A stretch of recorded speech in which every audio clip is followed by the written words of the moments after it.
ফেরাউনের স্ত্রী। এই মহিলা অনেক দামি মহিলা, মুসা আলাইহিস সালামের পালক মা। সুবহানাল্লাহ পড়েন।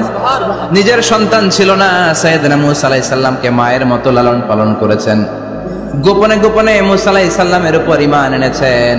গোপনে গোপনে রাত্রিবেলা তাহাজ্জুদ পড়ে চোখের পানি ছেড়ে চাইতেন কার কাছে? ফেরাউনের বউ আর ফেরাউনের ফিনান্স মিনিস্টার, অর্থমন্ত্রীর বউ, দুইজন লুকিয়ে কালিমা পড়ে মুসলমান। ফেরাউন কিছু জানে না। সুবহানাল্লাহ। কি আল্লাহর খেলা! ফেরাউন লক্ষ লক্ষ বনী ইসরাইলের ছোট্ট বাচ্চাকে জবাই করেছে একটা বাচ্চাকে ঠেকানোর জন্য। নাম কি? মুসা। আর ফেরাউনের ঘরে আল্লাহ মুসাকে বড় করলেন। কোন সুবহানাল্লাহ! লুকিয়ে লুকিয়ে ঈমান আনলো। ফেরাউনের বউ আসিয়া, অর্থমন্ত্রীর বউ, দুইজন মিলে ফেরাউনের কাছে ঘটনা পৌঁছে গেল, খবর পৌঁছে গেল। ফেরাউন ডেকে পাঠালো। দুধের বাচ্চাকে নিয়ে ফেরাউনের অর্থমন্ত্রীর বউ হাজির। কুখ্যাত সন্ত্রাসী ফেরাউনের নিজের বউ আসিয়াও হাজির। ফেরাউন বলে, এক আল্লাহর উপর কুফরির ঘোষণা দে, আল্লাহকে ভুলে যা, আমার পায়ের সামনে সেজদা দে, আমি মাফ করে দেব। আসিয়ার এক কথা, জীবন যাবে কিন্তু ঈমান যাবে। ফেরাউনের অর্থমন্ত্রীর স্ত্রীরও এক কথা, যে আল্লাহর কাছে আমরা মাথা নত করেছি, পৃথিবীর কোন শক্তির কাছে ওই মাথা আর নত হতে পারে না। ফেরাউন বলল, তাই নাকি? দেখি তোদের ঈমানের পাওয়ার কত বড়। অর্ডার করলো বিশাল বড় পাতিল নিয়ে আসো, কড়াই নিয়ে আসো, কড়াই ভর্তি তেল গরম করতে শুরু করো। টকবক টকবক করে কড়াইয়ের মধ্যে গরম তেল। ফেরাউন বলে, ও অর্থমন্ত্রীর স্ত্রী, তোমারে অনেক ভালো জানতাম, এখনই আমার পায়ের সামনে সেজদায় লুটিয়ে পড়ো, আল্লাহরে ছাড়ো, আমি তোরে ছেড়ে দেব। অর্থমন্ত্রীর বউ বলে, এত সোজা না। সুবহানাল্লাহ বলে। কি ঈমান? ঈমানের পথে অবিচল থেকে আমার মরণ যেন হয়, তোমারই কাছে মিনতি আমার, তোমারই কাছে মিনতি আমার, মহামহিম দয়াময়, ঈমানের পথে অবিচল থেকে আমার মরণ যেন হয়। পড়েন আমিন। আবার পড়েন আমিন।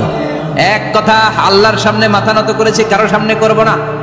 ফেরাউন অর্ডার দিল, এই মহিলার দুধের বাচ্চাটারে টান দিয়ে আন, টকবক তেলের মধ্যে, কড়াইয়ের মধ্যে গরম তেলের মধ্যে ছেড়ে দে। মায়ের চোখের সামনে দুধের বাচ্চাকে গরম তেলের মধ্যে ছাড়ে। হিসাবটা কি সহজ নাকি? কথা বলেন। চিৎকার দিয়ে মা কেঁদে ওঠে, ছেড়ে দাও। ফেরাউনের নির্দয় অন্তরে দয়া হয় না।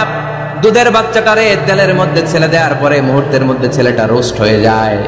কিন্তু ছেলেটা হাত উঁচু করে ডেকে বলে, মা ভয় পেও না, তোমরা দেখো টকবগে কড়াইয়ের ভেতরে তেল, আসলে মা এটা আগুন না, এটা জান্নাতের বাগান। ও মা, ফেরাউনের দিকে তাকাস না রে মা, আমার মতো দৌড় দিয়ে তেলের মধ্যে ঝাঁপ দে। আল্লাহু আকবার। ফেরাউনের অর্থমন্ত্রীর বউয়ের ঈমান দ্বিগুণ হয়ে যায়, 3 গুণ হয়ে যায়। সে বলে, ফেরাউন, গোটা পৃথিবীটারে এক পাশে করতে পারবি, কিন্তু আমার মাথাটা তোর পায়ের সামনে নোয়াতে পারবি? ফেরাউনের অর্থমন্ত্রীর ওই স্ত্রীকে বাচ্চার পরে ওই তেলের মধ্যে ঢেলে দেওয়া হলো। ওই মহিলাটাও রোস্ট হয়ে যায়। বাকি রইল ফেরাউনের বউ আসিয়া। কি নাম? আসিয়া কিন্তু দৃশ্যটা দেখেছে, চাক্ষুষ মৃত্যু দেখেছে দুইজনের। ফেরাউন বলে, আসিয়া, কত অন্তরঙ্গ সম্পর্ক আমাদের, আজীবন কত ভালোবাসা ছিল, কত খুনসুটি ছিল, কিন্তু আমার পায়ের মধ্যে সেজদা দিয়ে প্রমাণ কর তুই আমারে ভালোবাসিস। আসিয়ারও একই কথা, জীবন দিব কিন্তু ঈমান দিব না। ফেরাউন বলল, তোকেও আমি ছাড়বো না, তোকে আমি উলঙ্গ করব। হাজার হাজার মানুষের সামনে আসিয়ার কাপড় টেনে নেওয়া হলো, তক্তার মধ্যে শুইয়ে তক্তার মধ্যে হাতে পায়ে পেরেক মারা হলো। হাতের এই পাশ দিয়ে পেরেক ঢুকে ওই পাশ দিয়ে বেরোয়, তক্তার এ পাশ দিয়ে ঢুকে ও পাশ দিয়ে বেরোয়, ফিনকে দিয়ে রক্ত বের করে। আসিয়া সহ্য করতে না পেরে ডেকে বলে, আল্লাহ, ফেরাউন থেকে তুমি আমারে বাঁচাও। এই দোয়াটা সূরাতুত তাহরিমে আল্লাহ সরাসরি কোট করেছেন, রব্বিবনিলি ইনদাকা বাইতান ফিল জান্নাহ, ও আল্লাহ মালিক, তোমার পাশে জান্নাতে একটা ঘর বানায়া দিও। এরকম একটা সঙ্গীত আছে না নাই? এই সঙ্গীতটা সরাসরি সূরাতুত তাহরিম আসিয়ার দোয়া থেকে কোট করা হয়েছে। পড়েন সুবহানাল্লাহ। মালিক তুমি জান্নাতে তোমার পাশে আমায় একটি ঘর বানিয়ে দিও। একটি ঘর বানিয়ে দিও সে বিভীষিকাময় মহাদিনে, তোমার প্রতিবেশী করে নিও মালিক তুমি জান্নাতে, তোমার পাশে আমায় একটি ঘর বানিয়ে দিও, একটি ঘর বানিয়ে দিও। আল্লাহু আকবার। সেই 5000 বছর আগের দোয়া আজও আমরা তাফসীর মাহফিলে গান বানিয়ে বলি। 5000 বছর আগের কথা আজও আমরা কোরআনের আয়াত হিসেবে পড়ি। আল্লাহু আকবার। কি মাকবুল হয়েছেন মহিলাটা আল্লাহর দরবারে। আল্লাহরে বললেন, আল্লাহ শুধু তোমার ইবাদতের কারণে আজকে আমার এমন দশা উলঙ্গ হওয়া লাগলো, আমার হাতে পায়ে পেরেক ঠোকা হলো, আল্লাহ এখন গরম তেলের মধ্যে ছেড়ে দেয়া হবে, তুমি বাঁচাও। আল্লাহ বললেন, জিব্রাইল আমার জান্নাতারে আসিয়ার চোখের সামনে তুলে ধর। আমার আসিয়া দুনিয়ার বুকে থেকে জান্নাত দেখে দেখে আমার মেহমান হয়ে আমার কাছে আসবে। Islamic quiz. পবিত্র কোরআন নাজিল হতে কত সময় লেগেছে? 22 বছর, 10 বছর, 15 বছর নাকি 23 বছর? পারলে উত্তরটি দিয়ে যান। আসিয়াকেও গরম তেলের মধ্যে ফেলে দেয়া হলো। দুনিয়ার বুকে থেকে জান্নাতের নমুনাটা দেখতে দেখতে সাইয়েদাতুনা আসিয়া আল্লাহর কাছে চলে গেলেন। পড়েন আল্লাহু আকবার। এজন্য ঈমানের পথে অবিচল থেকে আমার মরণ যেন হয়। পড়েন আমি। তাহলে আসিয়ার জীবনী থেকে আমার মায়েদের জন্য শিক্ষা হলো, ঈমান ছাড়া যাবে না, বেঈমান হয়ে মরা যাবে না, মাজারে গিয়ে মুশরিকাদের কাতারে নাম তোলা যাবে। ওই মায়েরা ঈমান কেমন করে রক্ষা করবেন? ঈমান কত বড় দামি জিনিস। ঈমান একজন নারীর মর্যাদা আল্লাহর কাছে কত বাড়িয়ে তোলে। আসিয়ার জীবনে এই শিক্ষাটা আছে না নাই? কথা কম বোঝা যায়? বোঝা যায়। তাহলে প্রথমে জানলাম কার কথা? হাজারের কথা। হাজারার জীবনী থেকে শিক্ষা ছিল তাওয়াক্কুল করতে হবে একজনের উপর, তিনি কে? আল্লাহ। আসিয়ার জীবনী থেকে আমরা কি শিখলাম? ঈমান রক্ষা করতে হবে। জীবন যাবে, ঈমান যাবে, জীবন যাবে, ঈমান যাবে। 3 নম্বরে মারিয়াম আলাইহিস সালাম, আজীব একটা মহিলা, স্বামী ছাড়া তার পেটের ভেতরে সন্তান দিয়েছে কে? আল্লাহ। আবার উনার নামে কোরআনে একটা সূরা দিয়েছে কে? আল্লাহ। কি নাম? সূরাতু মারিয়াম। কাফ হা ইয়া আইন সাদ, যিকরু রাহমাতি রাব্বিকা আবদাহু যাকারিয়া। আল্লাহু আকবার। কি সুন্দর সূরা, কি অন্তমিল, কি চমৎকার ঘটনার বর্ণনা। উনার নামেও সূরা, উনার ফ্যামিলির নামেও সূরা। উনার আব্বার নাম ইমরান, মায়ের নাম হান্না বিনতে ফাখুজ। উনাদের ফ্যামিলিটা আল্লাহর কাছে এত প্রিয়, আল্লাহর একটা সূরা দিলেন ইমরানের পরিবারের সূরা। কোন? সুবহানাল্লাহ। কোরআনের 3 নাম্বার সূরা, সূরাতু আলে ইমরান। কি নাম? সূরাতু। আবার কোরআনে আল্লাহ ওনাকে বলেছেন সিদ্দিকা, মানে সত্যবাদী নারী। আবার আল্লাহ বলেছেন ওয়ালাইসা যাকারু কাল উনসা, এটা এমন মেয়ে কোন পুরুষ এই মেয়ের মতো হতে পারে? ওনার মা হান্না বললেন, আল্লাহ আমার পেটে ছেলে না মেয়ে আমি জানি না। যখন মারিয়াম পেটে, আল্লাহ ছেলে হোক মেয়ে হোক বাইতুল মুকাদ্দাসের খাদেম হিসেবে তুমি কবুল করে নাও। আমার পেটে যা আছে তোমার জন্য মানত করে দিলাম। কিন্তু ভূমিষ্ঠ করার পরে দেখে মাইয়া, ভূমিষ্ঠ করার পরে দেখে কি? মেয়ে। ভাবছিল ছেলে, ছেলে হইলে খাদেম হবে, এখন মেয়ে। আল্লাহ বলে চিন্তা করো না, সাধারণ মেয়ে না। ওয়ালাইসা যাকারু কাল উনসা, এটা এমন মেয়ে কোন ছেলেরাও এই মেয়ের মতো হতে পারে। এই মেয়েকে দিয়ে দেওয়া হলো।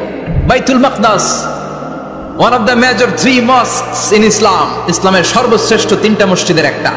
এই বাইতুল মুকাদ্দাসের খাদেমা ছিল উনি। মসজিদ ক্লিন করতো আর ইবাদত করতো, ইবাদতে মশগুল হয়ে থাকতো, পাগল পড়া হয়ে থাকতো, চক্ষু বন্ধ করে আল্লাহর কথা স্মরণ করতো। মর্যাদা আল্লাহ এত বাড়িয়ে দিলেন, আনসিজনাল যত জান্নাতি ফল সব সামনে এসে হাজির হয়ে যেত। ওনার খালু জাকারিয়া এসে বলতেন, আন্না লাকে হাযা, ও মারিয়াম এই ফল তো এই সিজনে ফিলিস্তিনে নাই, পাইলা কই? তিনি বলতেন, হুয়া মিন ইনদিল্লাহ, রব্বুল আলামিন জান্নাত থেকে ফলের ব্যবস্থা করেছে। কোরআন সাক্ষী, আন্না লাকে হাযা, কোত্থেকে এই ফ্রুট পাইলা? আনসিজনাল, এটা তো এখানে নাই। উনি বললেন, হুয়া মিন ইনদিল্লাহ, ইন্নাল্লাহা ইয়ারযুকু মান ইয়াশাউ বিগাইরি হিসাব, আল্লাহ এরকম যারে চায় বিগাইরি হিসাব রিজিক দিয়ে থাকে। সুবহানাল্লাহ বলেন। সব সময় আল্লাহর ইবাদত, সব সময় তাহাজ্জুদ, সব সময় জিকির করতেন লা ইলাহা। লা ইলাহা ইল্লাল্লাহু মুহাম্মাদুর রাসূলুল্লাহ। ওনার পুরো জীবনের কোন মুহূর্ত আল্লাহর জিকির থেকে খালি যায় নাই, সব সময় ইবাদতে মশগুল, সব সময় কি। তার মানে মারিয়ামের জীবনী থেকে আমাদের শিক্ষা, আমার মায়েরা বোনেরা ইবাদতে মশগুল থাকতে হবে। কিন্তু দুর্ভাগ্যজনক হলেও সত্যি, আমার বোনেরা জি বাংলা নিয়ে মশগুল থাকে।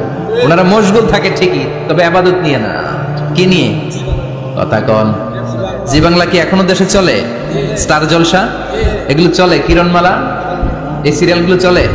নতুন সিরিয়াল আসছে, নাম কত কয়েকটা, ওয়াজ মাহফিলে বলা লাগবে আমাদের। কি নাম, কি চলে এখন জানো না তুমি? সর্বনাশ, পাগলের মতো মহিলাগুলো বসে থাকে, রাতে দেখতে না পারলে সকালে কাজা কাফার আদায় করে।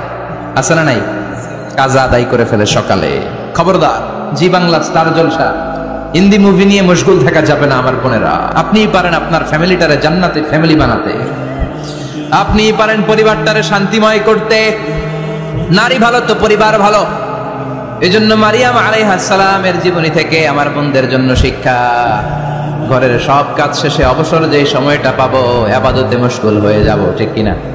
ইবাদতে মশগুল থাকার দরকার আছে না নাই?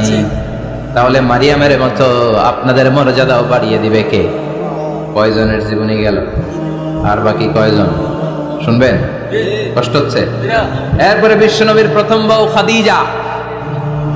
কি সুন্দর না, খাদিজা বললে ভালো লাগে না? প্রথম নারী যিনি কালিমা পড়ে ইসলাম ধর্ম গ্রহণ করেছেন, আমাদের আম্মা জান।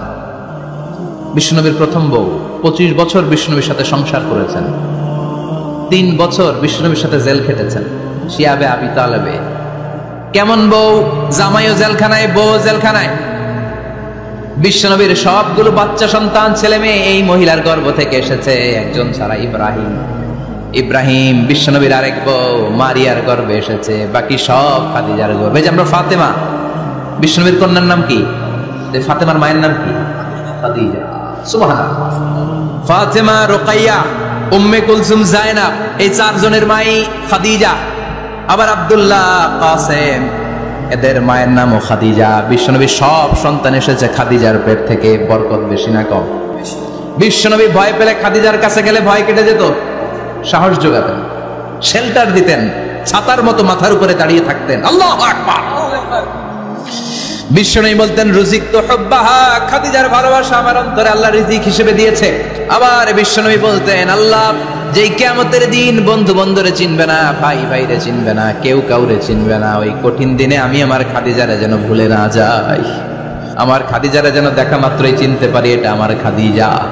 খাদিজাকে নিয়ে মা আয়েশা একদিন একটা কটু কথা বলেছিল। ও নবী, কবে আপনার এই বুড়ি মহিলা, বুড়ি বউ খাদিজা ইন্তেকাল করেছে, তারপরে কত সুন্দরী সুন্দরী বউ আমরা এসেছি, আমার ভালো লাগে না? খালি বুড়ির কথা কেন? খালি বুড়ির কথা স্মরণ করেন। আমরা আছি, আমাদের দিকে তাকান, আমরা কত সুন্দরী, আমরা কত ভালো। বিশ্বনবী রেগে গেলেন, মা আয়েশাকে এইভাবে ধরলেন। জীবনে কোনোদিন কোন স্ত্রীর গায়ে হাত তোলে নাই, শুধু ওই দিন মা আয়েশাকে এইভাবে ধরেছিলেন আর বলেছিলেন, আয়েশা খবরদার জীবনে এই কথা বলবা না, আমার খাদিজা আমার বিপদের দিনের সঙ্গিনী, তোমরা আমার সুখের দিনের সঙ্গিনী, তোমরা কেউ আমার সাথে জেল খাটো নাই, খাদিজা আমার সাথে জেল খেটেছে 3 বছর। কয় বছর? খাদিজা যখন ইন্তেকাল করলো, বিশ্বনবী কবর দিলেন, দোয়া করলেন আর কাঁদলেন। সাহাবারা দোয়া শেষে চলে যায়। আবু বকর বললেন, নবী কবর দেয়া হলো, খাদিজাকে দোয়া করা হলো, এবার চলেন। বিশ্বনবী তবুও যান না। বিশ্বনবী বললেন, আবু বকর তোমার মনে চাই তুমি ঘরে ফিরে যাও, আমি যাব না। আল্লাহু আকবার। কি মহিলা ছিল! বিশ্বনবীকে সবসময় আগলে রেখেছে, শেল্টার দিয়েছে, প্রতিভক্ত ছিল। খাবার নিয়ে বিশ্বনবীর জন্য এদিক সেদিক যেতেন, বিশ্বনবী না আসলে খেতেন না। বিশ্বনবীকে কলিজার চাইতো বেশি ভালোবাসতো, পতি যা বলবে তাই শুনতো। ও মায়েরা, খাদিজাতুল কুবরার জীবনী থেকে আপনাদের জন্য শিক্ষা হলো প্রতিভক্তি। কি ভক্তি? এখন প্রতিভক্তি নাই, আমরা করি নারী ভক্তি। এখন নারী নির্যাতন কমে গেছে বাংলাদেশে, বেড়ে গেছে পুরুষ নির্যাতন। কথা কন। এখন আমরা ভক্তি করা লাগে, আমরা ভক্তি না করলে ঘরে খাওয়ান নাই, এরকম ঝামেলা আছে না নাই? কথা বলেন। মায়েরা, বোনেরা, আপনার স্বামী যদি আপনার উপরে নাখোশ থাকে, আপনার ইবাদত আপনাকে বাঁচাতে পারবে না। বিশ্বনবী ফাতেমাকে বললেন, ফাতেমা তুমি বিশ্বনবীর মেয়ে হতে পারো, কিন্তু আলী যদি তোমার উপরে নাখোশ থাকে, তোমার সব শেষ, সব শেষ। আবার বিশ্বনবী বললেন, আমি যদি এক আল্লাহ ছাড়া কারো সামনে মাথাটা নত করার বিধান দিতাম। এক আল্লাহ ছাড়া যদি কাউকে সেজদা করতে আমি বলতাম, আমি দুনিয়ার সব নারীদের বলতাম স্বামীর পায়ে সেজদা দিয়ে পড়ে থাকো। কি সম্মান আল্লাহ দিলেন স্বামীকে। আপনার জান্নাত আপনার স্বামীর ভেতরেই। স্বামীকে সন্তুষ্ট করেন, স্বামীর আনুগত্য করেন, দেখবেন ফ্যামিলিটা সুন্দর হবে। আর স্বামীরা স্ত্রীদেরকে ভালোবাসেন, স্ত্রীদেরকে ভালোবাসার গল্প শোনাবেন, দামি দামি শাড়ি কিনে দিবেন, তারপরে রাত্রিবেলা গান শোনাবেন। শুধু বউয়ের গান, শালীর গান না, বাবির জন্য না, চাচাতো বোনের জন্য না, উল্টাপাল্টা জায়গায় করলে গুনাহ আছে না নাই? স্ত্রীর সাথে প্রেম নিবেদন করেন, ভালোবাসা নিবেদন করেন, সংসারটারে শান্তিপূর্ণ করে দিবে কে? তার মানে খাদিজাতুল কুবরার জীবনী থেকে শিক্ষা কি? ভুলে গেছি কি শিক্ষা? প্রতিভক্তি। কি ভক্তি? স্বামীকে ভক্তি করা লাগবে, তা না হলে জান্নাত নাই। এরপরে বিশ্বনবীর একমাত্র কুমারী বউ নাম কি? আয়েশা। বিশ্বনবী বললেন উরিতুকি ফিল মানামি সালাসা লায়াল। আয়েশা, বিয়ের আগে তোরে কিন্তু আমি 3 বার স্বপ্নে দেখছিলাম। সুবহানাল্লাহ কইবেন না? বড্ড খুশি হয়ে গেলেন আয়েশা। এরপরে বললেন 3 বার স্বপ্ন দেখার পরে তোমার ব্যাপারে মনের মধ্যে কেমন কেমন যেন ভালো লাগে। তারপরে একটা ছোট্ট কাগজের মধ্যে, জান্নাতি কাগজ, রেশমি কাপড়ের মধ্যে তোমার চেহারাটা এনে জিব্রাইল বললেন দেখেন নবী কেমন লাগে। আমি কইলাম ভালো লাগে। কার মেয়ে? আপনার বন্ধু আবু বকরের মেয়ে, বিয়ে করবেন নাকি? বিশ্বনবী বললেন ও জিব্রাইল, তুমি যদি ঘটক হও, আল্লাহ যদি হয় কাজী, আমি মুহাম্মদ বিয়েতে রাজি। সুবহানাল্লাহ পড়েন। বিয়ে হয়ে গেল, কিন্তু ঘরে দামি ফার্নিচার নাই, টাকা পয়সাও তেমন নাই, কিন্তু আছে খালি সুখ। আছে কি? যেটা টাকা দিয়ে কিনা যায়। টাকা দিয়ে বাড়ি কিনা যায়, গাড়ি কিনা যায়, সুখ কিনা যায় নাকি? টাকা দিয়ে বিছানা কিনা যায়, বালিশ কিনা যায়, ঘুম কিনা যায় নাকি? কথা বলেন। এজন্য সুখ দেয়ার মালিক কে? দোকানে সুখ পাওয়া যায়? সুখ দেয়ার মালিক একজন, তিনি কে? মা এসে একমাত্র কুমারী বউ, আদর করে তিনি ডাকতেন হুমায়রা, আবার মাঝে মাঝে ডাকতেন ইয়া আইশু। আয়েশা না, আইশু সংক্ষেপ। এত ভালোবাসতেন মা এসাকে। মা এসা গ্লাসের যেই জায়গা দিয়ে পানি খেতেন, বিশ্বনবী ওই জায়গায় মুখ লাগিয়ে পানি খেত। মা এসা গোশতকে হাড্ডি ফেলে দিলে বিশ্বনবী ওই হাড্ডিটা নিয়ে চষতে শুরু করে দিত। এক বালতি থেকে পানি নিয়ে 2 জনে গোসল করত। আবার বিশ্বনবীর সাথে সাথে মাঝে মাঝে বায়না ধরতো, মাঝে মাঝে রাগও করতো। সুবহানাল্লাহ কোন? স্বামী স্ত্রীর মধ্যে একটু রাগ আছে না নাই? রাগ থাকলে ওইটারে আবার ভালোবাসায় পরিণত করে দেয় কে? রাগ না থাকলে ভালোবাসা তো ভালোবাসাই না, রাগ থাকতেই হবে, তাইলে ভালোবাসার মর্ম বোঝা যায়। চিল্লায় বলেন ঠিক কিনা? ক্ষুধা না থাকলে খাবারের মর্যাদা বোঝা যায় না। সারাদিন পেট ভরা, খাওয়ার মজা বুঝবেন? ক্ষুধা, প্রচন্ড ক্ষুধা, তৃষ্ণার্ত, লেবুর শরবত পাইলে অমৃতের মতো লাগে। প্রচন্ড ক্ষুধা, হাজি বিরিয়ানি পাইছেন 1 প্লেট, ইচ্ছে মতো খাবেন, কিন্তু পেট ভর্তি, হাজি বিরিয়ানি খাওয়া যাবে? এজন্য রাগ না থাকলে ভালোবাসা যে কত দামি, ভালোবাসা যে আল্লাহর পক্ষ থেকে কত বড় নেয়ামত বোঝা যায় না। মাঝে মাঝে মা আয়েশা রাগ করতেন, শুনতেছেন? বিশ্বনবী বলেন আয়েশা, কখন তুমি রাগ করো, কখন তুমি আমারে ভালোবাসো আমি বুঝি। সুবহানাল্লাহ পড়েন। মা আয়েশা বললেন কেমনে বুঝেন? বিশ্বনবী বললেন যখন তুমি রাগ করো তখন নামাজের পরে দোয়ার মধ্যে বলো, ও ইব্রাহিম আলাইহিস সালামের আল্লাহ, আপনি আমার উপর দয়া করেন। তার মানে তুমি রাগ করে আছো, আমার নাম নাও নাই। আর যখন আমার উপর খুশি থাকো, নামাজের পরে দোয়াতে বলো, মুহাম্মদ সাল্লাল্লাহু আলাইহি ওয়াসাল্লামের আল্লাহ, আপনি আমাদের উপর রহমত করেন। তার মানে খুশির সময় তুমি আমার নাম নাও, রেগে গেলে অন্য নবী দিয়ে দোয়া সেরা দাও, রেগে গেলে আমার নামটা নাও না। মা এসে বলে নবী গো, আমি তো শুধু নামটাই মুখ দিয়ে নেই না, কিন্তু কলিজা থেকে তো আপনারে বাদ দিতে পারি না। আল্লাহু আকবার! কি ভালোবাসা!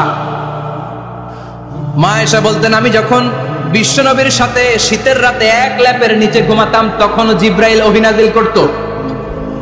সুবহানাল্লাহ নাই?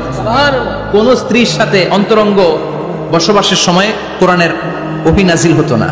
একমাত্র মা আয়েশার সাথে যখন এক বিছানার এক ল্যাপের নিচে 2 জন শুয়ে আছে, কোরআনের আয়াত নাজিল করছে কে? আবার মা আয়েশা বলছেন আমার কারণে ও মুসলিম উম্মাহ তোমরা তায়াম্মুমের বিধান পেয়েছো। ফাতায়াম্মামু সাঈদান তাইয়্যিবা। মা আয়েশা একটা যুদ্ধে গিয়েছিলেন, যুদ্ধ থেকে ফেরার পথে মা আয়েশার গলার লকেট নাই। মাঝে মাঝে হয় না, মহিলা গলার লকেট পায় না, পুরা বাড়ি আগুন করে ফেলাইছে, লকেট নাই, লয়ে গেল রে, নিয়ে গেল রে, হারাইলাম রে। মা আয়েশার লকেট নাই। লকেট হারানোর পরে মা আয়েশা কান্নাকাটি। বিষ্ণু বললেন থামো, অনেকক্ষণ থামার পরে লকেট খুঁজে পায় না, সবাই খোঁজাখুঁজি, লকেট কই, লকেট কই, লকেট খুঁজে পায় না। ওদিক দিয়ে মাগরিবের নামাজের সময়ও শেষ, নামাজের সময় শেষ। আর যেই জায়গায় লকেট খোঁজার জন্য থামা হয়েছে ওই জায়গায় আবার পানি নাই, পানি সামনে, পানির দিকেও যেতে পারে না, লকেটও খুঁজে পায় না, নামাজও পড়া যায় না। সব সাহাবীরা মিছিল শুরু করছে, আবু বকর রে ধর ধর ধর, আবু বকর রে ধর। আবু বকরের মেয়ের কারণে নামাজ আমাদের চলে যাচ্ছে। সাইয়েদনা আবু বকর ঘটনা বেসামাল দেখে আয়েশার কাছে গেল, যে দেখে বিশ্বনবী মা আয়েশার কোলের মধ্যে, ল্যাপের মধ্যে মাথা দিয়ে শুয়ে আছে। রাগের চোটে বুখারীর বর্ণনা, আঙ্গুল নিয়ে মা আয়েশার পেটের মধ্যে দিল এক খোঁচা। লকেট হারাইলি কেন ক? তোর জন্য বাইরে মিছিল চলে, তোর জন্য বাইরে সব সাহাবারা বলে নামাজ পড়তে হবে, সময় নাই। ও আবু বকর, আপনার মেয়ের কারণে এই কাণ্ড। খাসরা মানে কুমর। আবু বকর মা আয়েশার খাসরাতে এত জোরে গুতা মেরেছেন, মা আয়েশা বললেন এই গুতার কারণে আমি অনেক দূরে চলে যাওয়ার কথা ছিল ব্যথার চোটে, কিন্তু যাই নাই, কারণ কোলে কে? কোলের মধ্যে বিশ্বনবীর মাথা, নড়ে গেলে বিশ্বনবীর ঘুম ভেঙে যাবে, ব্যথাটা হজম করেছি, নড়ি নাই। আল্লাহ তখন আয়াত নাজিল করলেন, ফালাম তাজিদু মাআন ফাতায়াম্মামু সাঈদান তাইয়্যিবা। ও সাহাবারা, মিছিল বন্ধ করো। কোন নারীর বিরুদ্ধে মিছিল করো? এই নারীর সাথে তো বিয়ে আমি সরাসরি বিশ্বনবীর দিয়েছি। যাও, ওজুর জন্য টেনশনে ছিল, টেনশনের দরকার নাই। আয়েশার কারণে আজকে নতুন করে একটা বিধান দিলাম, আজ থেকে যদি ওজুর পানি না পাওয়া যায়, বালুর মধ্যে 2 হাত বাড়ি মেরে তায়াম্মুম করো, নামাজ পড়ে নাও, কবুল করে নিবে কে? এই মা আয়েশার লকেট হারানোর কারণে তায়াম্মুমের বিধান নাজিল হয়েছে। কোন সুবহানাল্লাহ। আচ্ছা, বলতেন ও উম্মতেরা, জেনে রাখো যে তায়াম্মুম করো, এটা কিন্তু আমার কারণে পাইছো। সুবহানাল্লাহ কোন? আবার মা আয়েশা বলতেন, আমার কোলে মাথা রেখে বিশ্বনবী শেষ নিঃশ্বাস ত্যাগ করেছে, আবার আমার ঘরের মধ্যেই বিশ্বনবীর কবর। সুবহানাল্লাহ। বিশ্বনবীর কবরটা কিন্তু মা আয়েশার ঘরের মধ্যে, এখনো বিশ্বনবীর কবর যেই জায়গায়, এই জায়গায় মা আয়েশার ঘর ছিল। সুবহানাল্লাহ কোন? 2210টি হাদিস বর্ণনা করেছে। কত কথা কন? 2210টা ফ্যামিলির হাদিস বর্ণনার জন্য মা আয়েশাকে আল্লাহ তাআলা বিশ্বনবীর ট্যাপ রেকর্ডার বানিয়ে পাঠিয়েছেন। যাই বিশ্বনবী বলতেন ট্যাপ রেকর্ডের মতো রেকর্ড করে সব সাহাবীদের কাছে বর্ণনা করতেন। কত কবিতা উনি নিজে জানতেন, নিজেই জানে না। কত মাসালা যে জানতেন তার কোনো হিসাব নাই। ইলমুল ফারায়েজ, বাপ মরলে ছেলে মেয়ে থাকলে কে কতটুকু সম্পদ পাবে, মা আয়েশার চেয়ে এই বিধান মদিনায় কেউ জানতো না। বিশ্বনবীর ইন্তেকালের পরে সাহাবাদের মধ্যে কোনো মাসালা নিয়ে কনফিউশন হলে সব সাহাবারা আম্মা জান আয়েশার কাছে এসে সলিউশন নিয়ে যেতেন। সুবহানাল্লাহ কোন? বিশ্বনবী যা বলেছেন সব মুখস্থ রেখেছেন, সব জ্ঞানের কথা ছড়িয়ে দিয়েছেন, সব সময় পড়াশোনা করতেন। সুবহানাল্লাহ। তার মানে মা আয়েশার জীবনী থেকে আপনাদের জন্য শিক্ষা হচ্ছে জ্ঞানার্জন, জ্ঞানানুরাগী হতে হবে। কি হতে হবে? জ্ঞানানুরাগী। বুখারীর বঙ্গানুবাদ পাওয়া যায়, কোরআনের বঙ্গানুবাদ পাওয়া যায়, ইসলামিক অনেক ভালো ভালো রাইটারের বই পাওয়া যায়, ঠিক কিনা? এগুলো পড়ার দরকার আছে না নাই? অনেকে বলে হুজুর আমার ছেলেটা মোবাইল ছাড়া কিছু বোঝে না। কি কয়? মোবাইল ছাড়া কিছু বোঝে না। হুজুর মোবাইল দিলে ঠান্ডা, মোবাইল নিলে কান্দে, এরকম আছে না নাই? এর কারণ হাজব্যান্ড ওয়াইফ দুইটার কাছে সবসময় মোবাইল। কথা কর। বাবার কাছেও মোবাইল, মায়ের কাছেও মোবাইল, তো ছেলে মোবাইলের জন্য কাঁদবে না তো কি করবে? বাবার হাতেও যদি বই থাকে, মায়ের হাতেও যদি বই থাকে, ছেলে মোবাইল চাবে নাকি? ছেলেও চাবে বই, ছেলে চাবে কি?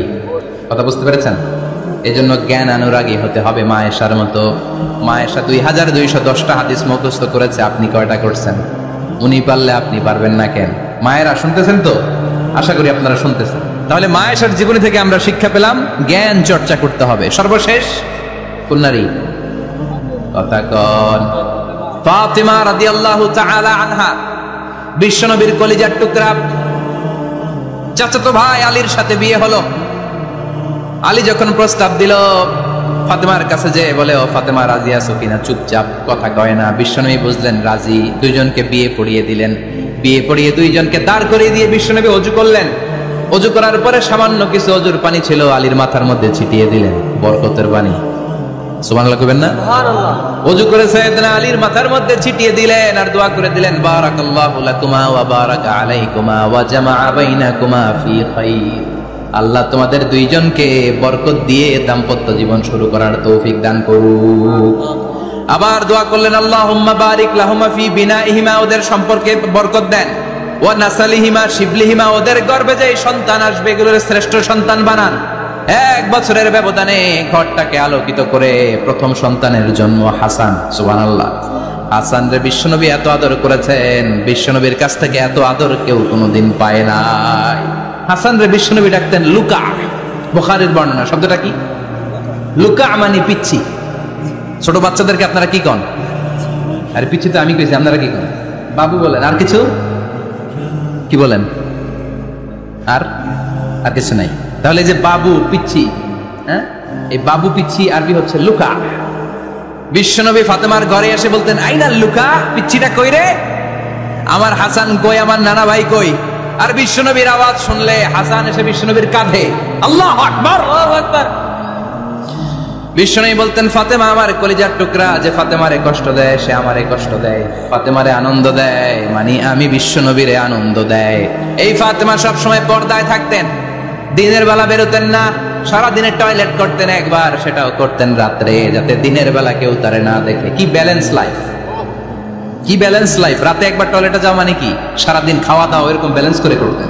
কেউ দেখতে পারে নাই ওনারে, কেমন ছিল কেউই জানতো না, এমন ভাবে চলাফেরা করতো, কোনো পুরুষদের সামনে দিয়ে কখনো যেতেন না। এজন্য ইন্তেকালের আগে আলীকে বললেন, আলী, বিশ্বনবীর ওসিয়ত অনুযায়ী কিছুদিন পরে আমি আমার বাবার সাথে সাক্ষাৎ করব। ইন্তেকালের সময় বেশি লোক আমার জানাজাতে আসার দরকার নাই, নিজেরা দোয়া করে দিলে চলবে। আর আমার জানাজার খাটিয়ার উপর দিয়ে বিশাল একটা বোরকা দিয়ে দিও। এটার আরবিতে বলে নাউশ। কি বলে? এই প্রথম কোন নারী তার খাটিয়ার উপরে নাউশ ব্যবহার করেছে, জন্য এটাকে বলে সুন্নাতু ফাতিমা, ফাতেমার সুন্নাত। সাইয়েদাতুনা ফাতেমার আগে কেউ জানাজার খাটিয়াতে নাউশ ব্যবহার করে নাই। আল্লাহু আকবার। আলীকে বলে গেলেন, আলী, অল্প কয়েকজন পুরুষ নিয়ে জানাজা দিও, বেশি মানুষের কাছে আমার নিও না। দুনিয়ার বুকে আমি লুকিয়ে লুকিয়ে চলতাম, মরার পরে লুকিয়ে লুকিয়ে আল্লাহর কাছে চলে যেতে চাই, পুরুষদের সামনে আমার নিও না। ও মা, এই ফাতেমার জীবনী থেকে আপনার জন্য শিক্ষা হলো পর্দা। সব সময় পর্দাটা দেহে থাকার দরকার আছে না নাই? রাজি আছেন তো? তাহলে এই 6 জন নারীর জীবনে যদি আমার মায়েরা পড়ে, আমার মায়েরা বোঝে, ওই মায়েরা বিপদগামী হতে পারে নাকি? হতে পারে। তাহলে 6 জনের আবার রিভাইজ করে চলেন। প্রথমে বললাম কার কথা? হাজার। হাজারের জীবনী থেকে শিক্ষা কি? আল্লাহর উপর তাওয়াক্কুল। 2 নম্বরে বললাম কার কথা? আসিয়ার কথা। আসিয়ার জীবনী থেকে শিক্ষা হলো ইমানের পথে অবিচল থাকতে হবে, ঠিক কিনা? তারপরে মারিয়ামের জীবনী থেকে শিক্ষা হলো সব সময় ইবাদতে মশগুল। খাদিজার জীবনী থেকে শিক্ষা হলো প্রতিভক্তি, স্বামীর প্রতি আনুগত্য। মা আয়েশার